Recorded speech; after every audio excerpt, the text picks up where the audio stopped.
They have started a formation within the Administration Police Service that is going to be called NGAPU.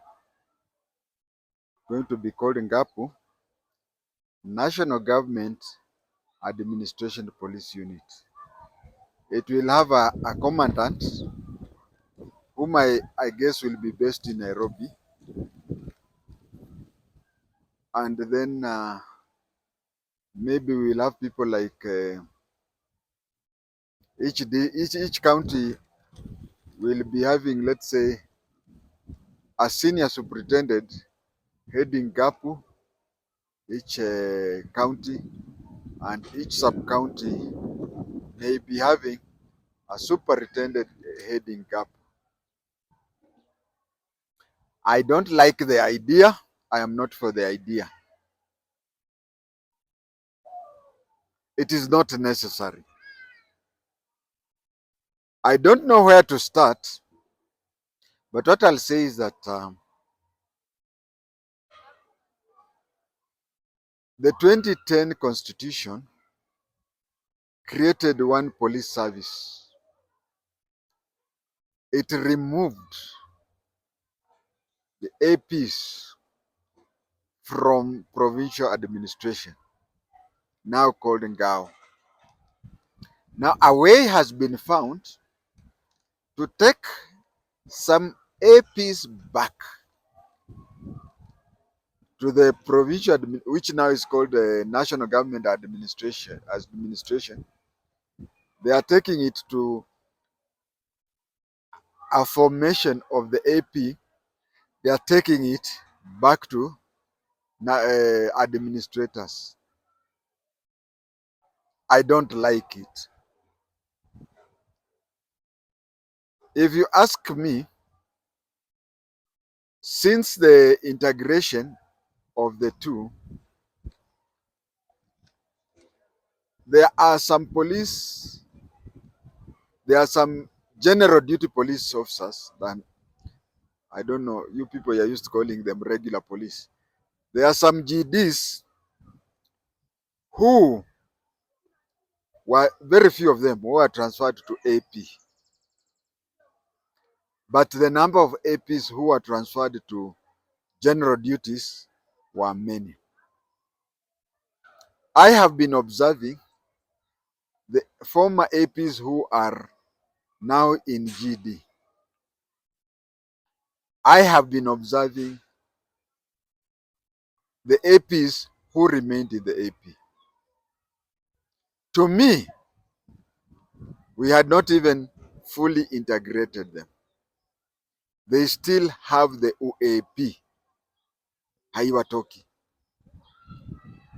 especially those who remained in AP. Those who went to, now we have sort of four police groups. We have APs who were GDs. We have GDs who are APs. And yes, we have APs who are still APs. And we have GDs who are still GDs. This group that is called APs who are still APs were slowly, I'll not use the word surely, but they were slowly improving to be what we expect of police officers. Their act, their behaviors and their conduct, understanding the law, reasoning like police officers, and so on and so forth, has taken slow but deliberate steps for improvement. That is my view. We interact with them, but you'll find, I don't know whether the APs were to adapt the GD characteristic or the two were to be combined and form a new outfit. But we saw it with the acting Inspector General Masengeli. When he was in court, he could not offhead uh, swear himself in. He had to be led just like a civilian. And in Kiganjo, when I was a recruit, we had people who did not even have primary school certificate, but they knew how to say, mimi na hapa mbele ya Mungu ya kwamba ushahidi nitakaopeana mbele ya mahakama unaoguza kesi ya I swear that the evidence that I shall give before this court, touching on the matters that are in question, shall be the truth, nothing but the truth, so help me God. A whole DIG could not say that. He had to be led. But then even you go down there, AP basically are more like GSU. But my study from the time I joined the police, I'm a son of a former police officer. But before joining the police, I cannot say I had a strong opinion or anything. But as of now, I can say that GSU, somebody who has stayed in GSU regularly, and he completes 9 to 12 years and goes to GD, they usually integrate very fast. But APs, it is taking longer. That is my view.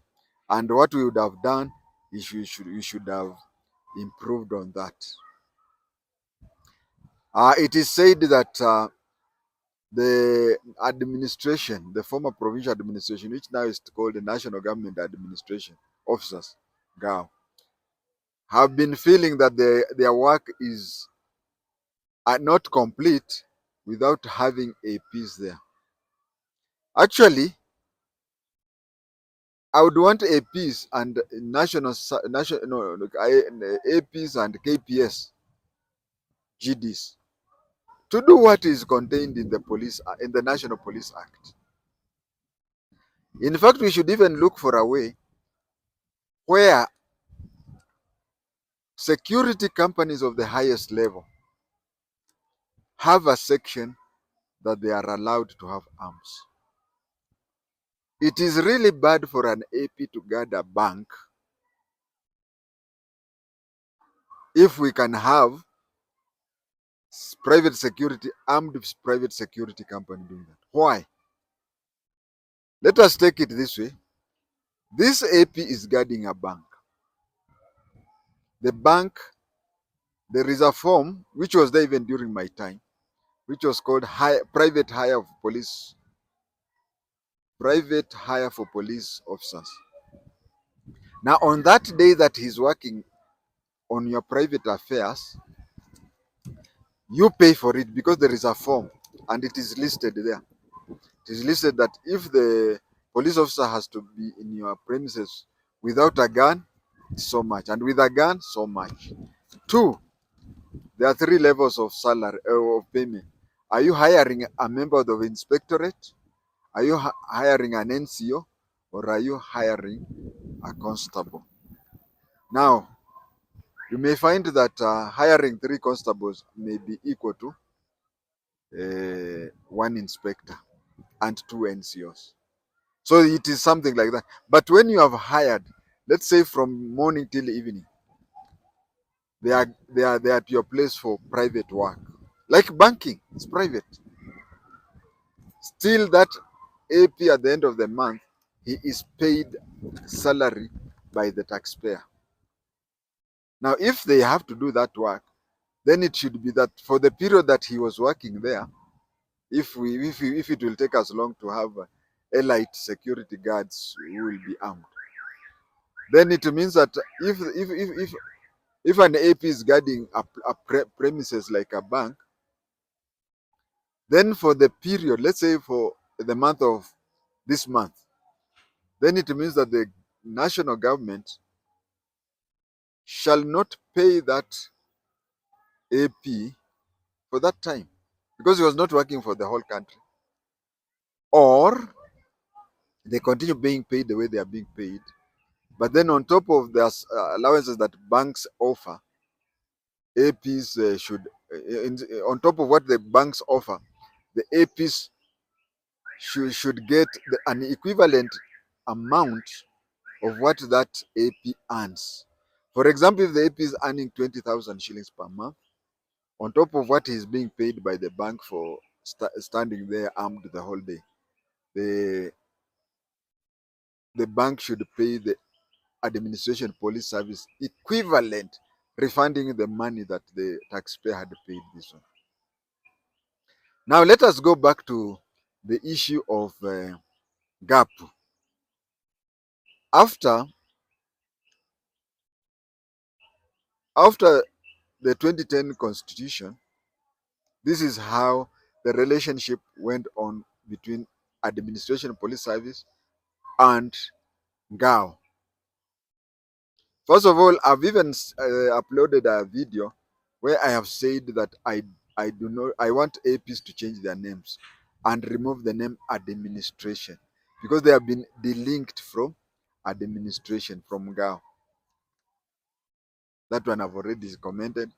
But then let us go back to the today's topic, that the relationship between administration officers and APs. For the 15 years, for the less than 15 years since the promulgation of our new constitution, I have watched and seen the relationship between administration and administration police service. The only thing that has changed today, the only thing that has changed today is that if a chief wants APs, he or she goes to the head of the AP in the area. Let us say the county AP commander or the sub-county AP commander.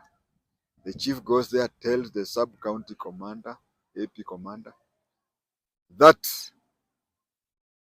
I am going to do this and this and I'll require 2 or 3 APs. That is what has been happening since the 2010 constitution.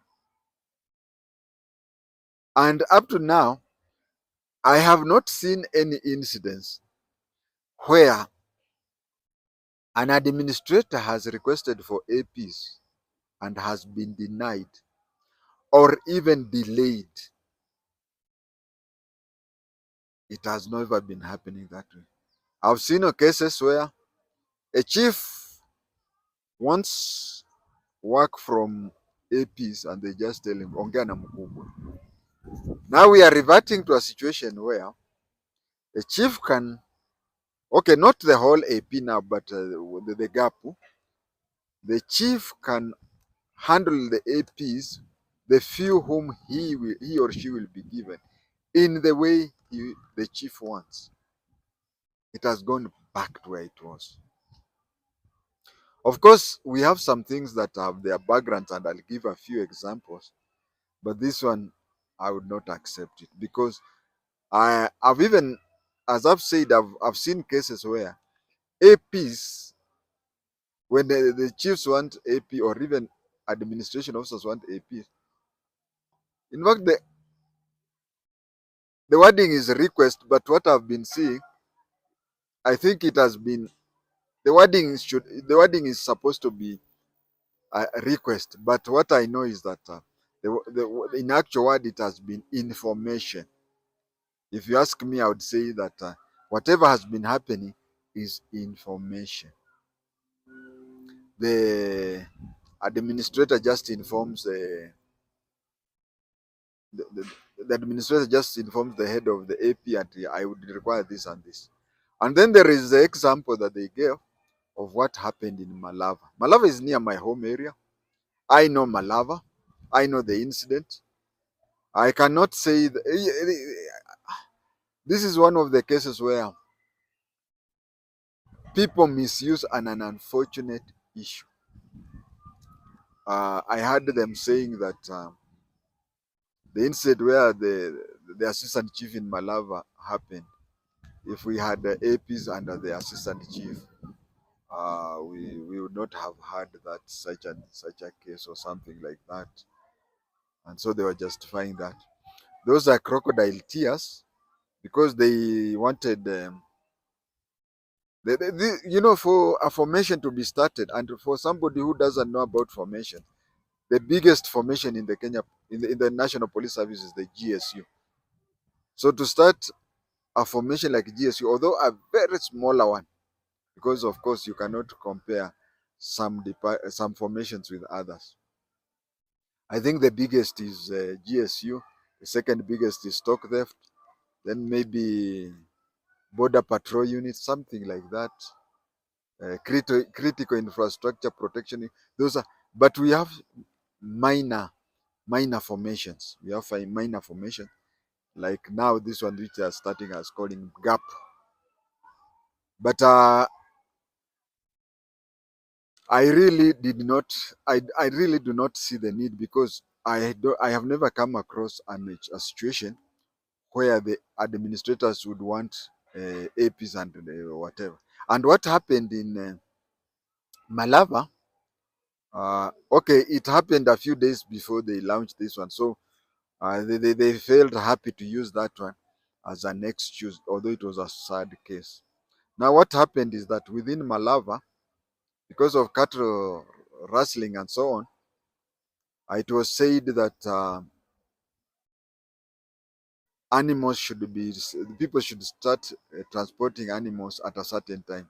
But these people started transporting the animals earlier than the time, so it was at night. And then the assistant chief came to notice about it. Then he raised an alarm. Then innocent people were lynched and so on and so forth.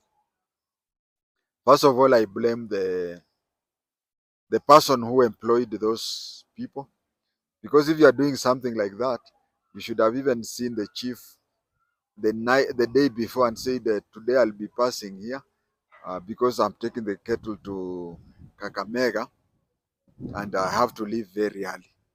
I should have informed the chief so that the following day the problem goes there. And as for the assistant chief and any other people concerned, I think all of them are victims. If the person who had bought the cattle uh, would have informed everybody early enough, it would be that way. It is not that I'm against things going back to where they started, because do you know that the original name for special branch used to be, original name for NIS used to be special branch? Why was it called special branch? Although it has gone through various names, uh, from special branch it became to Directorate of Security Intelligence, NSIS, then NIS. Yeah. Uh, when Kenya formed an intelligence arm, when Kenya formed an intelligence arm, there were no trade union, there were no political activism, there was nothing. All the intelligence that was there was the intelligence that is called criminal intelligence. So you find that in Britain, we have very many intelligence organizations. We have the Foreign Office, we have the M16, M50. Oh, there are so many. But then within the Scotland Yard, they have an intelligence arm that deals with criminal intelligence. Now, the criminal intelligence unit in in Scotland Yard is called Special Branch. So when Special Branch was formed by the colonial government, they just copied the name there because originally Special Branch was the criminal intelligence unit within the CID. Yeah, it was part of the CID. It became part, it was a part, when it was formed, it was part of the CID. It was answerable to the CID. Then it developed, just like stock theft unit was a part of GSU, stock theft was part of GSU, and then it developed and it became a formation of its own. So that is how Special Branch developed. And when it developed, it was seen that its mandate supersedes criminal intelligence.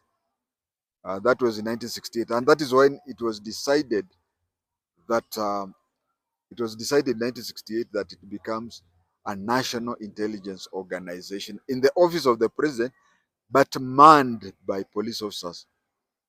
from seconded there. That is how special branch became an independent one in the during the independence time. But as we continued, especially the time when it was Directorate of Security Intelligence, I was in charge of criminal intelligence in the Rift Valley. And I wrote, I'm not trying to say that I'm the one who did it, because you may you may write reports, other people may write reports, others and whatever. So I'm not in a position to know whether my report only or reports of other people, maybe mine was one of 1,000 reports, which said that we have we the department I was heading was criminal intelligence in the Rift Valley. Now we were saying that it would be better if that department was transferred to CID, because criminal intelligence without arresting, it would be it doesn't fit.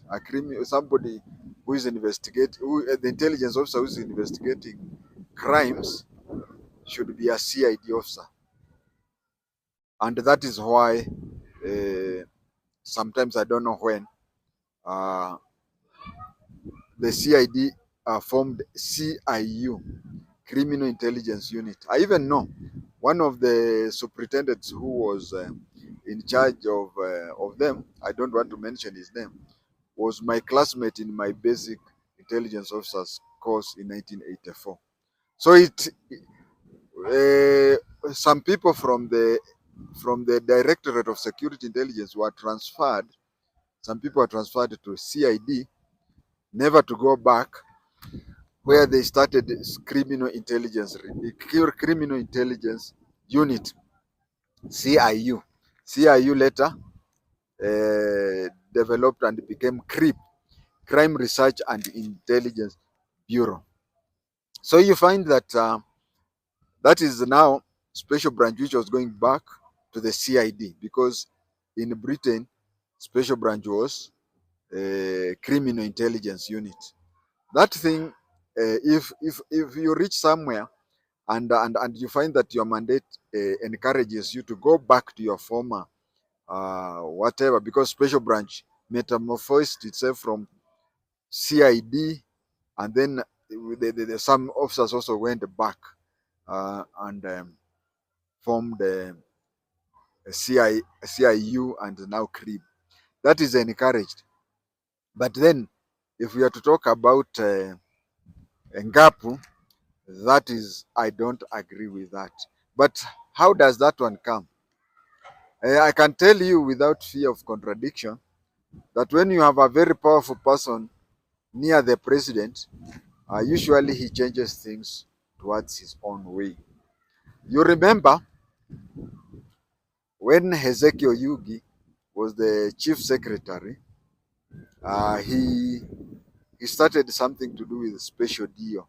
He gave his own reasoning and whatever, and he convinced the government the way he convinced them, because he was the government.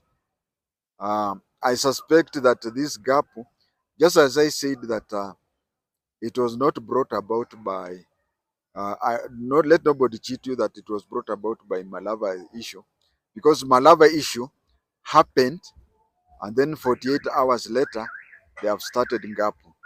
They were only shedding crocodile tears. They are using that as a convenient reasoning. What I believe is, I don't know, but maybe these are some of the projects that Rigathi Gachagua may have started while he was still deputy president. Why am I suspecting him? You know, Rigathi Gachagua was in the provincial administration. He was a member of Ngao. And you see, even in the police service, okay, in the police force when I was there, when the commandant would come, when the commissioner would come from, let's say, GSU, he would really take care of GSU people. You'd see them getting promotion. Similarly, I believe that somebody very powerful within the system had been approached by provincial administration or national government administration and told that with the absence of APs, we have become tiger papers. I don't have any other explanation for that.